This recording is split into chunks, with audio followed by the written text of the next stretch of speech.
उसके कहना पहले पटिया मारी, तो उसके 13 बाद साल के बच्चे को? हाँ उसके बाद कहना ईंट मारी एक। उसके बाद वो बेहोश हो गया, उसके धै चाकू धै चाकू धै चाकू। अंधेरी वाली गली में लेके गए, दवा वाली गली में, वहां पर लेके जाके इसको क्या बोलते, पहले सर में ईंट मारी पीछे से, ईंट मार के इसको बेहोश करा, बेहोश करने के बाद इसके चाकू ही चाकू मारे। डॉन बनना है उन्हें, अपना नाम करना है, वो गुंडा चाहे बना। किसी का हाँ, घर उजड़ जाए। चाहे घर किसी का बच्चा मारा जाए, कुछ भी हो, उनको अपना नाम करना है। नमस्कार, मैं साहिबा और आप सभी का स्वागत है झलको दिल्ली में। देखिए, नवजीवन कैंप की एक और खबर सामने आई है। मैं आपको बता दूं, ये खबर शायद आपको लगेगा कि ये इतनी पुरानी खबर मैं क्यों कर रही हूँ। ये 1 महीना हो गया इस खबर को। 13 साल के बच्चे को, वीर नाम के बच्चे को इस कदर चाकू मारे जाते हैं, उसके साथ इतनी बेरहमी बरती जाती है कि वो आज तक 1 महीना हो गया वो हॉस्पिटल में जिंदगी और मौत के बीच जूझ रहा है। लेकिन यहाँ दिल्ली पुलिस कोई कार्रवाई नहीं कर रही है और इसको भी जो चाकू मारे गए हैं वो लल्ला की गैंग ने ही मारे हैं। मतलब कहने का मतलब ये है कि पहले भी ऐसी 1 महीने पहले ऐसी वारदात हुई थी, तब पुलिस ने एक्शन नहीं लिया, तब वो खुलेआम घूम रहे थे। आज हमें उनके पिता मिले, वो बच्चा, वो वीर जो 13 साल का था। इनका कहना है कि उसको इतने चाकू मारे सिर्फ मामूली सी बात पर कि वो खाना लेकर इन्होंने भेजा था। क्या मामला था, मैं आपसे जानना चाहती हूँ। छोले भटूरे का नाम है लड़की, लड़की जो ना मेरी, वीर के उनने पिता कहना हैं हाँ आप? हाँ, उनने कहना भेजा था, तो कहना मैं घेर लिया लड़के को। बेवजह कैसे घेर लिया? अब पता नहीं, बता दी कहना घेर लिया। उसके कहना पहले पटिया मारी, तो उसके 13 बाद साल के बच्चे को? हाँ उसके बाद कहना ईंट मारी एक। उसके बाद वो बेहोश हो गया, उसके धै चाकू धै चाकू धै चाकू। बताओ। इतनी बार चाकू एक मासूम माइनर बच्चे को, 13 साल के बच्चे को चाकू मारेगा? दिल्ली पुलिस ने उस वक्त क्या किया? कुछ कार्रवाई नहीं, बिल्कुल भी। कोई कार्रवाई नहीं हुई और आज 1 महीना हो गया 1 हॉस्पिटल महीना में हो पड़ा है गया, बच्चा। हाँ।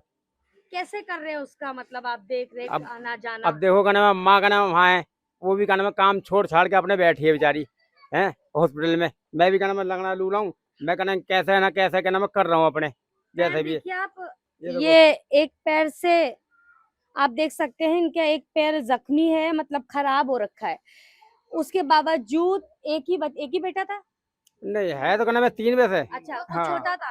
हाँ, सबसे वो छोटा बेटा था। छोटा है सबसे। 13 साल का बच्चा था जिसको पहले पटिया मारी जाती है, ईंट मारी जाती है, फिर उसके बाद उसको चाकू घोते जाते हैं, वो भी बिना गिनती के मतलब कोशिश पूरी थी कि उसको वहीं पर उसको मार दिया जाए, लेकिन वो किस्मत है, वो बचाने वाला ऊपर वाला है कि अगर किसी की नहीं आई है तो उसकी मौत नहीं आती है। क्या कहेंगी आप, बहन है उसकी, आप कुछ कहना चाह रही थी उस बच्चे के लिए? मैं यही कहती, जैसे मेरे भाई को मारा है ऐसे ही उनके साथ भी वैसा ही हुए, मैं यही चाहूंगी बस। क्योंकि जब मैं राजकुमार की खबर कर रही थी तब आप बोल रही थी कि 1 महीने पहले मेरे भाई के साथ भी ये सब हुआ था। कैसे हुआ था, शुरुआत बताइए?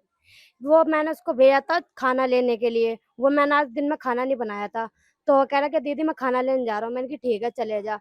तो ये खाना लेने गया था, ये इधर ही क्या बोलते तोता कैंप के इधर खाना लेने गया था। तो फिर क्या बोलते इसको पहले वहीं पे घेर लिया लड़के लोगों ने, 4-5 लड़के थे, इसको वहीं पे घेर लिया। इसको घेर के फिर गली में लेके गए, एकदम अंधेरी वाली गली में लेके गए, दवा वाली गली में, वहां पर लेके जाके इसको क्या बोलते पहले सर में ईंट मारी पीछे से, ईंट मार के इसको बेहोश करा, बेहोश करने के बाद इसके चाकू ही चाकू मारे। और वो बचाता अपनी जान बचाने के लिए क्या बोलते जीने पे चढ़ाता, लेकिन फिर भी उसको मारे ही जा रहे थे, मारे ही जा रहे थे पीछे से। क्या लग रहा है, अब 13 साल का बच्चा बहुत छोटा नहीं है? छोटा है। क्या ऐसा अपराध किया होगा जो मतलब इतनी बड़ी गैंग ने आपके छोटे भाई पर वार किया? क्या करे, अब जैसे हमारे भाई को मारा ऐसे उनके साथ भी वैसे ही हुआ। कुछ तो हुआ होगा ऐसा जो कुछ उन्होंने भी हाथ, मतलब इस तरीके की वारदातें की है।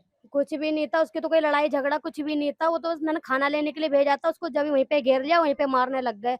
जब हमको पता चली कि वहां पर इसको मार रखा है, फिर हम वहां से गए, जब तक तो उसको लेके चले गए थे उधर क्या बोलते मजीठिया हॉस्पिटल। अच्छा ठीक है, हॉस्पिटल ले गए, उसके बाद दिल्ली पुलिस ने उनको अरेस्ट किया, कंप्लेंट किया आपने? कुछ भी नहीं करी, पुलिस वालों ने लिख लिया था वहीं पे ही, लिख लाख के फिर कह रहे कि आप जाओ हम देख लेंगे। मतलब कंप्लेंट आप करने गए थे? हाँ लेकिन उनने लिख लिया था, हमने जो कंप्लेंट डाली थी उनने लिख लिया था फिर। एफआईआर की हाँ, कॉपी दी आपको उन्होंने? नहीं पता नहीं, अब दिए कि नहीं वो मम्मी को पता है, मेरे को नहीं पता। लेकिन कार्रवाई नहीं हुई, नहीं हुई। गिरफ्तारी नहीं हुई। नहीं हुई। विक्की था और वो था आसिफ, करवाता है, ये भेजता है लड़कों को यहाँ पर, मार के आओ, और मार के मारता है वो। 13 साल का बच्चा है वो, 13 साल की जैसे हाँ उम्र। 13 साल के बच्चा है तो वो। क्या किया होगा उसने जो उसने ऐसा? कुछ नहीं करा, वो खाना लेने गया था तोता कैंप में, वहीं पर सब वो उसको घेर लिया था। ये कम से कम बहुत सारे लड़के थे वो, और ये इसका भाई अकेला था। इस वो उसको घेर के इसका भाई को मारा, फिर वहीं पे चाकू से वार करा था फिर। अभी अस्पताल में है वो। हाँ, अब बेबी हॉस्पिटल में है। इसकी मम्मी भी इतने महीने हो गए काम इसके महीने छोड़ के बैठी हुई है अपने बेटे की वजह से, इसलिए। बहुत छोटा बच्चा है, क्या कहना चाहेंगी मैडम? मैं आपसे भी जानना चाहूंगी जो क्या इनके भाई के हो ही साथ रहा है यहाँ तो, ये सब हो ही रहा है इधर तो, क्या करें। क्या करना चाहिए दिल्ली पुलिस को? क्या करना चाहिए, एक्शन लेना चाहिए। जो ले रही है दिल्ली पुलिस? अभी कहाँ ले रही है, अगर लेती तो ऐसे होता यहाँ पे। वो तो अपना नाम कर रहे हैं, बच्चों को मार देते किसी, उन्हें अपना नाम करना है यहाँ, भाई बन रहे हैं वो।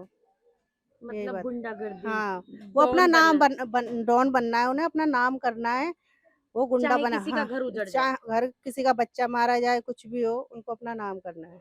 और इसीलिए इसमें सबको, मतलब जो उनको लगता है उसको ही, मतलब कि यहाँ से तो 4-5 लोगों को यहाँ से ऐसा कर रखा है, किसी को मतलब गोली इस मार दी, कैंप किसी। में 4-5 लोगों हाँ, के साथ 5 ये वारदात हो हो चुकी चुकी है, है, किसी 2 को महीने के गोली, किसी अंदर, को 2 महीने के अंदर 2 महीने के अंदर, अंदर। किसी को गोलियां, किसी को हाँ, चाकू, किसी को मारपीट। मार, और वो तो आते हैं जान से मारने के ही इरादे में, लेकिन वो तो किस्मत है कि बच जाता है। और अभी तक सीरियस ही है लड़का भी, मेरा भाई भी सीरियस है, राजकुमार। आप राजकुमार की सिस्टर हैं। हाँ, राजकुमार की खबर मैं करने आई थी, ये खबर बीच में आई हाँ। कि 1 महीने से ये बच्चा भी पुलिस पीड़ित वाले है। कोई एक्शन लेंगे तो ऐसे काम नहीं होंगे यहाँ पे, वही है। आज जो राजकुमार की हालत है, उसका जिम्मेदार क्या लगता है? दिल्ली पुलिस भी है कहीं?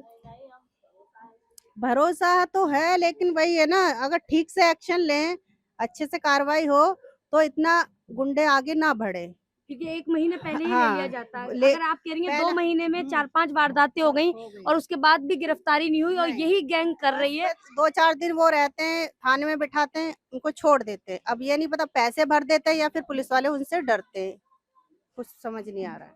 कुछ समझ नहीं। हाँ, लेकिन देखिए, आप बस ये आप गुहार लगा सकती हैं कि हमारे साथ दिल्ली पुलिस अच्छा इंसाफ करे, हमारे भाई यही को चाहते हैं इंसाफ, कि इंसाफ मिले। और अब इस गुंडागर्दी को रोका जाए। हाँ, रोकनी चाहिए गुंडागर्दी। क्योंकि हाँ, कई मासूम बच्चे हैं वो जो अब वो डर तो के है। साए में है, परेशान उनको है। तो अपना नाम बढ़ावा करना है, लेकिन ये नहीं देखते किसी की जान जा रही है, कोई जिंदगी से अपने हाथ धो रहा है, उनको इस बात से मतलब नहीं है।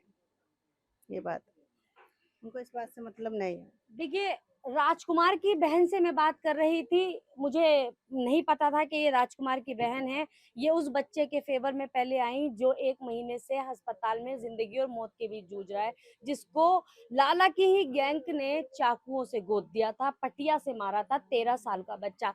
और आज ये अपने भाई के लिए नहीं, ये इस कैंप के उन 4-5 लोगों के लिए खड़ी हैं, इनकी आवाज उठा रही हैं कि इस तरीके से कब तक चलेगा। दिल्ली पुलिस को इस पर नजर डालनी चाहिए और एक्शन लेना चाहिए, क्योंकि बहुत गरीब और मजलूम लोग यहाँ रहते हैं, लोग मजदूर टाइप के लोग हैं, क्या से क्या करेंगे, क्योंकि मजदूरी छोड़ेंगे या अपने बच्चे देखेंगे। बहुत सारी समस्याएं हैं। ये कैंप है जो कि अब गोविंदपुरी जो है गुंडागर्दी का गढ़ बनता जा रहा है, कहीं ना कहीं आप देख सकते हैं। गोविंदपुरी से कई सारी खबरें जो हैं, वारदातें हैं, गोली चाकू की और चोरी की, स्नैचिंग की और गांजा नशा शराब की, बहुत सारी खबरें हैं जो गोविंदपुरी से निकल कर बाहर आती हैं। देखिए, इस खबर को तो मैं यहीं रोक रही हूँ, लेकिन तब इस तरह की खबरें मैं आप तक पहुंचाती रहूंगी। तब तक के लिए नमस्कार। झलको